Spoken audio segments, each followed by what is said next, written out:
Kalau saya boleh. Sedapnya tomato, banyaknya vitamin. Saya nak makan sesuatu yang sihat lah. Tapi apa ya?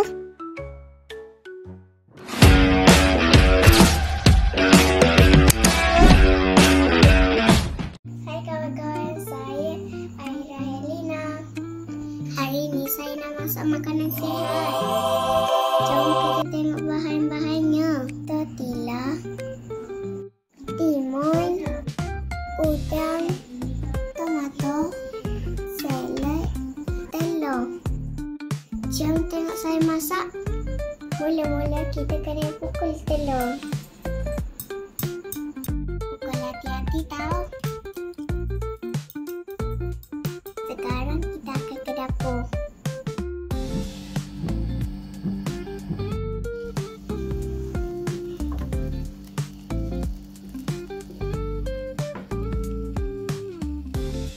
Sekarang tortilla dengan telur dah masak. Kita nak bungkus pula. Mula-mula kita letak salad. Kemudian kita letak timun.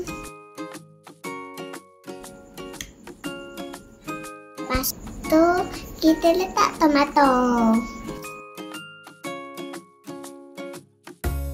Akhir sekali kita letak udang. Kegemaran saja ni. Okey, sekarang kita nak bungkus pula. Tapi saya tak pandai sangat. Saya minta tolong ayah saya. Ayah, tolong saya boleh? Boleh. Macam ni caranya.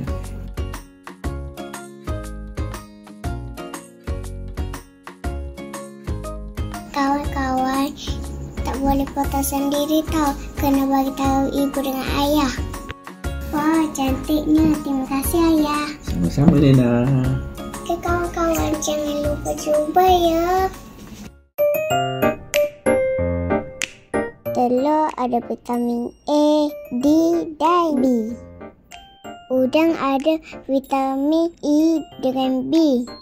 Sayur-sayuran ada vitamin K, C, A. Roti tortilla ada vitamin B.